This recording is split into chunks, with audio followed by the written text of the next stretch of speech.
Boa noite, obrigado. Mais uma vez estamos aqui relembrando a tragédia do Holocausto, as vítimas da barbárie nazista. Mais importante ainda esse ano, em função do 7 de outubro, mais um motivo para que a gente relembre cada ano com mais força, com mais vitalidade e com mais recordação em função de tudo que está acontecendo. É o que eu tenho visto, que todos nós estamos vendo, é o crescimento avassalador, exponencial do antissemitismo no mundo. E não podemos esquecer nunca que, se nós esquecermos dessa data, se os nossos filhos esquecerem, se os nossos netos esquecerem, o antissemitismo vai prevalecer e pode ser que essa barbárie aconteça novamente. Então, mais uma vez estamos aqui, relembrando, como todos os anos, e que isso nunca mais se repita, jamais. Boa noite, obrigado. Boa noite a todos. Rabino Sérgio Margulhes se encontra de férias e encaminhou uma mensagem para que fosse lida para todos vocês. Breve mensagem do Rabino Sérgio Margulhes. Muito obrigado aos participantes da mesa e à parceria constituída para honrar este dia. Dia Mundial das Vítimas do Holocausto. Vítimas no plural. Nem todas as vítimas foram judeus e judias, mas todos os judeus e judias foram vítimas da barbárie da Shoah. A inscrição na entrada do campo de Auschwitz e Birkenau e outros campos era Arbeit macht frei, o que significa o trabalho liberta. A consciência era anulada na hipocrisia que cria artifícios linguísticos para tornar aceitável o inaceitável. Morriam as vítimas e, com ela, parte da humanidade. Este Dia Mundial da Lembrança do Holocausto confronta o ser humano com a sua capacidade de infligir a crueldade. Por isso, também a resolução deste dia estabelece a proibição de negar o Holocausto. Recordar o Holocausto é tanto aprender dos eventos passados, historicamente nem tão distantes, quanto não ser complacente com justificativas que abandonam o injustificável, pois isso não deixa de ser um perigoso caminho de entrada a novo Auschwitz, em pleno 21, que poderíamos até então crer como inconcebível. Este dia alerta. O inconcebível pode ser possível. Já foi uma vez. Que nossa consciência não permita ser novamente. Preservar esta consciência é a nossa missão, a missão judaica e de toda a humanidade.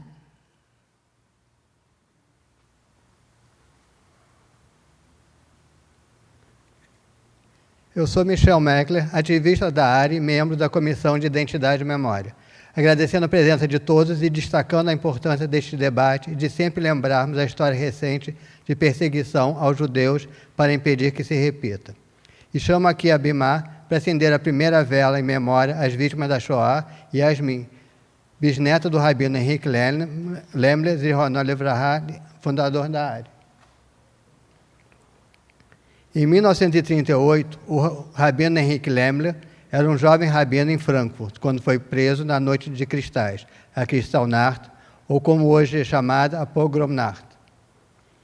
Levado pelos nazistas para o campo de concentração de Buchenwald, a esposa Margot sabia do risco que ele corria, pois seu próprio pai, Arnold Rosenfeld, havia sido morto 5 anos antes num pogrom nazista em Kreglingen, no sul da Alemanha. Era pouco após a entrada de Hitler no poder.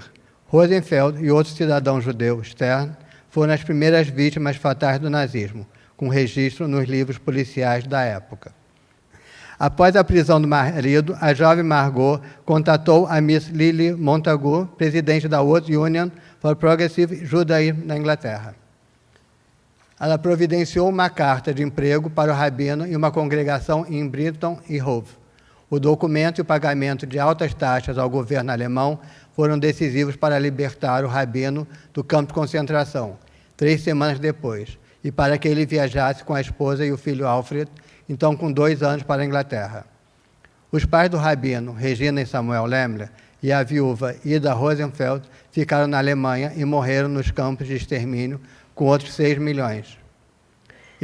Finalmente, em 1940, o rabino Lemler foi enviado ao Rio de Janeiro para concretizar o sonho de judeus alemães de terem uma sinagoga com o minhad que estavam acostumados. Em 1942, foi fundada no Rio de Janeiro a primeira sinagoga reformista do Rio, a Nossa Área, uma resposta ainda em plena Guerra Mundial, baseada na resiliência do povo judeu. Obrigado. O pogrom de 9 de novembro de 1938 nos remete ao primeiro pogrom do século XXI, o ataque de 7 de outubro de 2023, apenas 85 anos depois. Se compararmos os dois eventos, podemos afirmar que o pogrom de outubro passado foi ainda mais letal. Estupros também foram registrados na Alemanha, mas a crueldade e barbárie registrados na Festa Nova e nos kibbutzim, fronteiriços da faixa de Gaza, só serão igualadas nos campos de extermínio nazistas. Agora, para acender a segunda vela, convido Hanka, sempre me atrapalho falar esse nome, Hochlidover. Embora ela mesma não seja sobrevivente da Shoah, é marcada pelas experiências traumáticas da mãe e do marido, ambos relatados em seu livro Abissa Lemesel, que está lá atrás e que está na nossa biblioteca. Levantaram às 4 da manhã, ficaram 1 hora em pé, numa fila para receber um pedaço de pão de 200 gramas, que era o único alimento até a noite. Caminhar com tamancos de madeira por mais 1 hora até a fábrica e, no retorno, terem a mesma rotina e receber uma sopa de água com uma batata.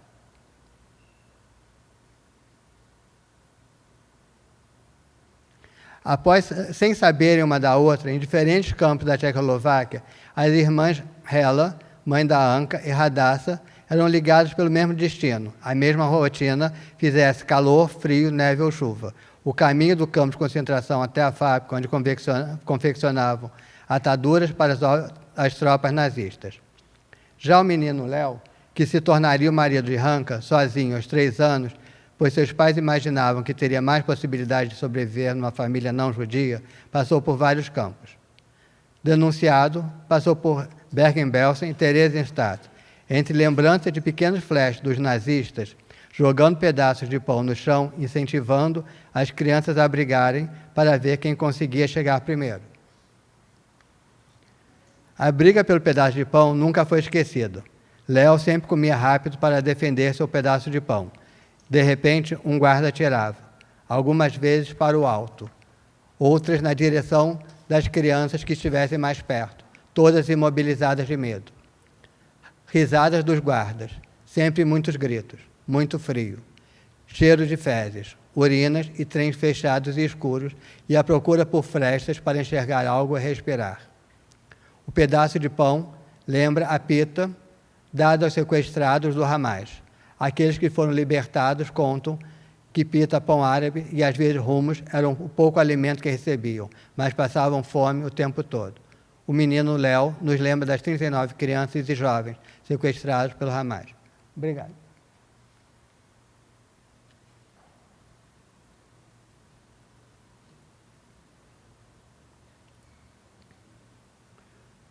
Para acender a terceira vela, convido Ellen e Judy Butler.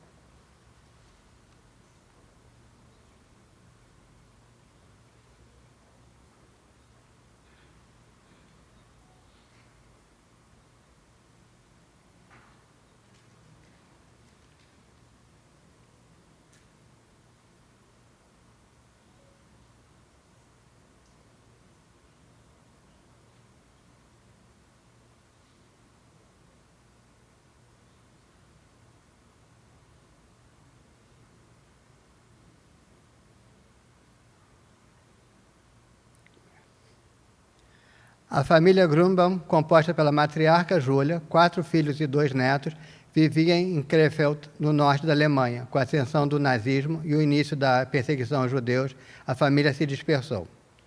Antes de estourar a guerra, o filho Arthur parte para a França. Júlia e as irmãs Herta e Irma, com os respectivos maridos, desembarcaram no Rio de Janeiro. Hilde, a filha mais velha, e seus filhos Gunther e Ellen escapam para Antuérpia, com a ocupação nazista da Bélgica. Hilde muda o nome da menina em uma falsa conversão ao catolicismo e a esconde na casa de uma senhora católica em Waterloo. Em maio de 1945, Hilde e o filho são capturados e deportados para Auschwitz. A menina, escondida, é levada para um orfanato de freiras em Bruxelas, de onde sai adotado por um casal belga, que novamente muda o seu nome. Com o fim da guerra, a família instalada no Brasil resgata a menina após uma busca intensa pela Bélgica. Ela chega ao Rio de Janeiro em janeiro de 1946, com 11 anos de idade e sua identidade recuperada para ser criada pelo tio. Esta saga está relatada por Judy Butler, filha de Ellen, no livro Cerejas de Maio, publicado pela editora Autografia. Essa busca repleta de reviravoltas, com o desconhecimento quanto ao paradeiro da pequena Ellen, nos lembra imediatamente da angústia quanto ao paradeiro dos irmãos Bibas, Ariel, de 4 anos, e Kfir, sequestrado aos 9 meses de idade. Kfir completou 1 ano de vida no cativeiro. Um aniversário sem vela, nem parabéns, e talvez sem criança. Incluídos na lista das crianças a serem libertas, não o foram porque, segundo Hamas, não conseguiram localizá-los. Semana passada, o pai das crianças recebeu a informação que os irmãos teriam sido mortos num bombardeio israelense. Terror psicológico ou fato? Tony e Gilberto Gelband, favor.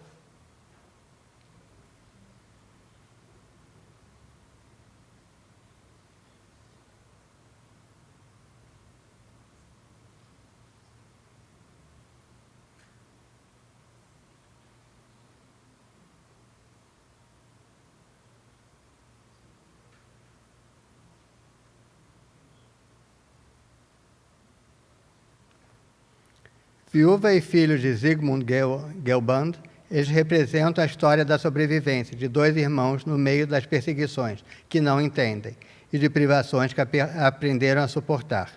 Zig e a irmã Amália Baranek tinham 8 e 9 anos quando eclodiu a Segunda Guerra Mundial. O pai estava no Brasil a negócios e não conseguiu retornar para a Polônia e se juntar à família no gueto. Entre o campo de trabalho, onde estavam a mãe e os tios, e o gueto, as crianças conseguiram se infiltrar e levar para vender tudo aquilo que os tios conseguiam surrupiar. Comida, roupa, artefato. Mas não por muito tempo, pois a prima foi baleada numa incursão. E pouco depois, a mãe e a tia foram presas pela polícia nazista quando tentavam vender joias. Zig e Amália só descobriram poucos anos atrás o destino da mãe e da tia. Foram mortas em uma câmara de gás 6 meses depois de detidas. Os 2 irmãos conseguiram se esconder no campo, onde a família tinha propriedade. E, fim da guerra, foram entregues a um orfanato, onde permaneceram por 3 anos, até os pais resgatá-los e trazê-los para o Brasil, onde refizeram suas vidas. Toni também é sobrevivente. Nascida no Egito, não estaria aqui se o exército de Rommel não fosse derrotado pelos britânicos na Batalha de El Alamein, apenas 160 quilômetros do Cairo. Novamente, crianças aprendendo a sobreviver num mundo totalmente diferente daquele que idealizamos e tentamos concretizar para elas. Sofrimento que deixa marcas indeléveis, como a das crianças que viram seus pais serem torturados e mortos, em Sderot, Nir, Or, ou dos pais, que viram os filhos serem assassinados e queimados vivos, sem nada poder. Sofrimento como o da jovem, de casamento marcado, que viu o noivo se jogar sobre a granada, para ela poder sobreviver. E do garoto de 12 anos, que, liberto, contou que os terroristas o obrigavam a ver e rever as atrocidades cometidas contra seus pais e irmãs. Agora, para acender a 5ª vela, convido Thomas Zinner.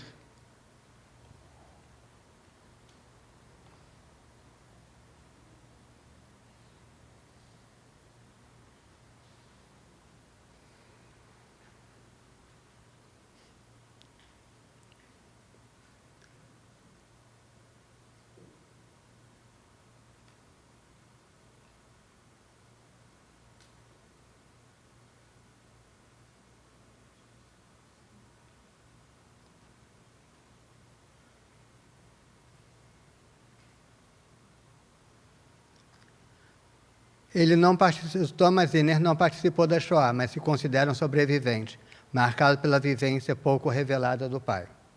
Com 9 irmãos, donos do shopping Irmão Zinner, em Praga, a vida que se pronunciava agradável foi destruída pela invasão nazista, apesar do Tratado de Munique, que garantia a autonomia da Tchecoslováquia. Quer descer?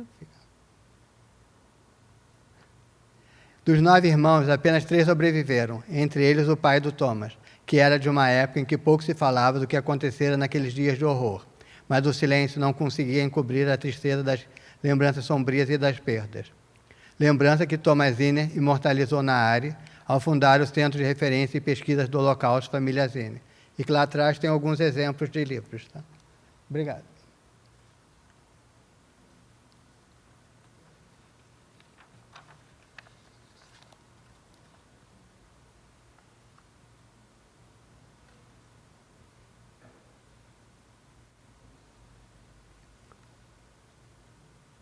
A sexta vela será acesa por uma carioca, avó de netos que fizeram aliar. Ela viveu um desdobramento do 7 de outubro, o atentado de Hanana, por esfaqueamento e atropelamento. Seu neto, Felipe Rapoport, que estudou no Liesen, estava no ponto de ônibus quando foi atingido pelo carro e quase baleado pelo terrorista.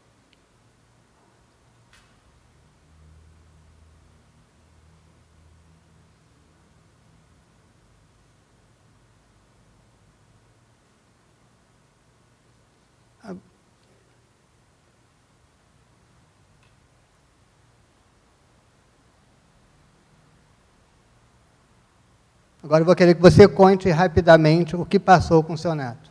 Me chamo Zilda Rapoport, sou casada, tenho um filho e 2 filhas, todos casados e 5 netos.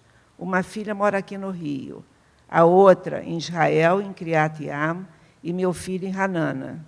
Apesar de pouco tempo que estão lá, estão bem adaptados, inclusive à língua que nada falavam e amando essa terra santa. Minha filha já saiu daqui em pânico de ir à rua porque ela já tinha sido furtada. Desde que chegou em Israel, não havia dia que a Cláudia não me dizia que aquele era o lugar que sempre sonhava viver, Israel.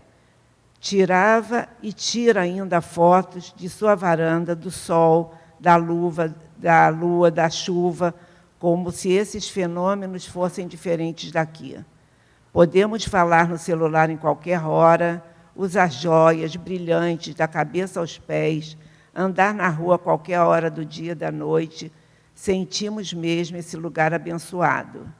Desde 7 de outubro, após o terrível ataque a Israel, a primeira coisa que faço ao acordar é ir para o celular ver todas as notícias. Agora, 15 de janeiro, olho a notícia e vejo que aconteceu algum acidente em Hanana, onde meu filho mora. Liguei para todos em Israel e ninguém me atendeu. Pensei, já que ninguém ligou, é que devia estar tudo bem. Eu vou saindo de casa e encontro o elevador a minha filha, que mora aqui, a Jane. E estranho, porque ela de manhã nunca vai na minha casa. E olho para os olhinhos dela e vejo que estão lacrimejando. Saquei que aconteceu mesmo alguma coisa em Hanana.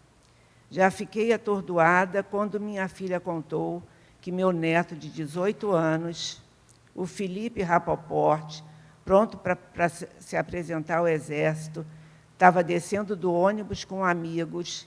Em menos de 10 segundos, 2 terroristas palestinos jogaram os carros em direções opostas ao mesmo tempo, e um deles atropelou todos que estavam naquele ponto de ônibus, inclusive meu neto.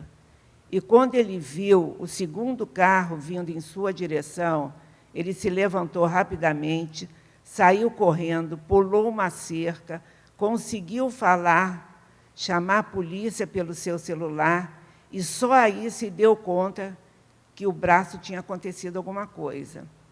Muitas crianças estavam no local e foram levadas para o hospital pediátrico, outros para um segundo hospital. Uma senhora de 79 anos foi esfaqueada, porque eles tinham também facas, não resistiu e morreu. e meu neto foi levado para o hospital de Tel Aviv. Precisou operar o braço, agora está bem, Baruch Hashem, fazendo fisioterapia. Esses 2 terroristas palestinos estavam empregados num posto de gasolina há 2 semanas. Para trabalhar em Israel, seja palestino ou outro qualquer nacionalidade, precisam de uma seudat, dada pelo governo, tipo de um cartão. Esses 2 terroristas, junto com o dono da firma, foram presos. As seudotas eram falsas.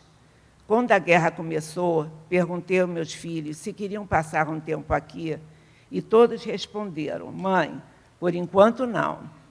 Hoje, minha filha Cláudia diz que Israel não é mais o sonho que ela estava vivendo, porque não sabe a hora da sirene, quanto tempo irão ficar nos bunkers, e atrás da porta de entrada tem sempre uma bolsa pronta com as coisas necessárias quando a sirene tocar. E ainda hoje pergunto se querem voltar. Ainda assim, dizem, por enquanto não.